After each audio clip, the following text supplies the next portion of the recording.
नमस्कार मित्रों। जब से ईरान, अमेरिका और इज़राइल का युद्ध शुरू हुआ है और खाड़ी में विभिन्न देशों पर बम गिराए जा रहे हैं, होर्मुज़ की खाड़ी से तेल का आयात लगभग रुक गया है। वहाँ से हमारे जो जहाज़ हैं तेल लेकर आ ही नहीं पा रहे हैं। तब से पूरे देश में हाहाकार मचा हुआ है। खाना पकाने की गैस एलपीजी, उसका बिल्कुल लगभग अकाल हो गया है, ऐसा देखने में आ रहा है। सरकार तो कह रही है कि कुछ भी ऐसा नहीं है, लेकिन वास्तविकता यह है कि गैस मिल नहीं रही है। तो गैस मिल नहीं रही है तो हम क्या करें। मैंने कुछ मज़दूरों को देखा, वो एक विशेष जगह पर खड़े थे जहाँ गैस भरवा लिया करते थे वो अपने छोटे 5 किलो के सिलेंडर में। आज वो वहाँ खड़े थे और वो दुकान बंद पड़ी थी। तो ये केवल एक जगह की स्थिति नहीं है, पूरे देश में लगभग ऐसा ही हो रहा है। अब हो ये रहा है कि बहुत सारे लोग गैस पर खाना पकाते हैं। उन्होंने चूल्हे पर खाना पकाना बंद कर दिया है। वैसे भी चूल्हे पर भोजन पकाने से बहुत सारा प्रदूषण होता है, असुविधा होती है, और इतना लकड़ी और गोईठा, उपले, ये सब मिलते कहाँ हैं। लेकिन आज जब ऐसी स्थिति आ गई है, जब हमारे पास एलपीजी नहीं है, तो हम क्या करें। ऐसी स्थिति में हमें उन वैकल्पिक ईंधनों की तरफ जाना पड़ेगा जो हम हमेशा से इस्तेमाल करते आए हैं और आज जिनको हमने अस्वच्छ या असुविधाजनक मानते हुए अपने जीवन से निकाल दिया है। जो व्यक्ति बुद्धिमान होता है वो रिसोर्सफुल होता है, संसाधन संपन्न होता है। जो भी परिस्थितियां उसके सामने आती हैं उनमें वो कोई ना कोई समाधान खोज लेता है और अपने जीवन को आगे बढ़ाता रहता है। अगर हमारे पास गैस नहीं है तो हम क्या करें। हम ये कर सकते हैं कि जो चीज़ें कच्ची खाई जा सकती हैं उन्हें कच्चा खाएं। जैसे चने भिगा के हम खा सकते हैं। मुझे याद है बचपन में हमारी नानी दादी चने की दाल भिगा के रख देती थी, फिर उसमें थोड़ा सा नमक मिला देती थी, थोड़ी प्याज व्याज मिलाकर हमें दे देती थी और बड़े चाव से खाते थे।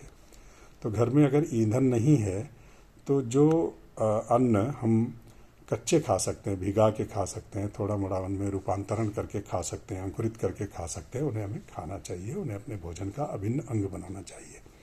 इससे हमारी पाचन शक्ति भी ठीक रहेगी और जो अपच और कब्ज़ की समस्या है वो दूर हो जाएगी और गैस की बचत तो होगी। इसके अलावा बहुत छौंकने बघारने की ज़रूरत नहीं है। जो आसानी से पक जाए, उबला हुआ खाना, दाल उबाल ली, चावल उबाल लिया, उसमें कुछ आलू डाल लिए और उसका हमने भुर्ता चोखा बना लिया और खा लिया। ऐसे भी हम कर सकते हैं। बहुत व्यंजन बनाने की आवश्यकता नहीं, जो कम समय में पक जाए, ऐसी जो व्यंजन हैं, ऐसी वस्तुएं हैं, ऐसा भोजन हम पकाएं और खा लें। एक ही बर्तन में 2 प्रकार की चीज़ें भी पकाई जा सकती हैं। जैसे कुकर में हमने चावल पकाया है तो उसी में एक ऐसी दाल भी एक कटोरी में रख दें या बड़े डोंगे में रख कर कुकर में बंद कर दें, दोनों एक साथ पक जाएंगे। इसके अलावा जैसा कि मैंने कहा उसमें आलू डाल सकते हैं, आलू को निकाल के छील के भुर्ता बना के आप खा सकते हैं।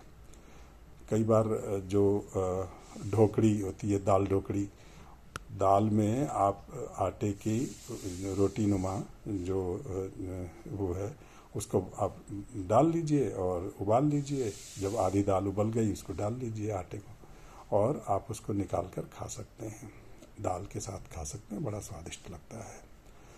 तो इसके अलावा अगर पकाने की ही बात की जाए, आपके पास ईंधन नहीं है तो आप अंगीठी जला सकते हैं। कोयला आज भी उपलब्ध है।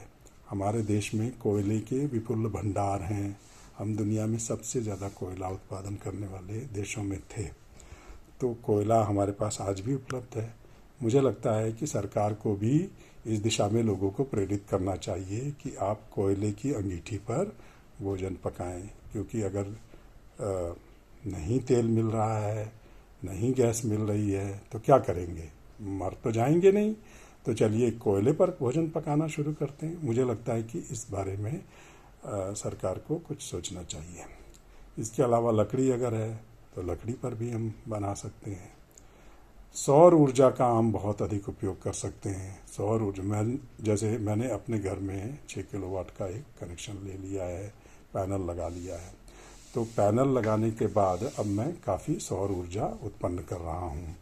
घर में अगर आपके इंडक्शन कुकटॉप है तो उस पर आप उबालने का काम आराम से कर सकते हैं, और जो चतुर गृहिणियाँ हैं वो तो उस पर रोटी भी बना लेती हैं। कहने का आशय ये है कि जितने विकल्प आपके पास उपलब्ध हैं उन सब के बारे में सोचिए, उन्हें इस्तेमाल कीजिए, और इस आपदा के समय में आप अपने सारे संसाधनों का, सारी बुद्धिमत्ता का, सारे चातुर्य और विवेक का इस्तेमाल करते हुए सुखपूर्वक जिएं। हाय हाय न करें। क्यों? क्योंकि ये समस्या तो सार्वभौमिक है, ये केवल भारत की समस्या नहीं है, भारत से भी बुरी स्थिति कुछ देशों की है। तो आइए मित्रों, इस विपत्ति का हम लोग मिलकर सामना करें।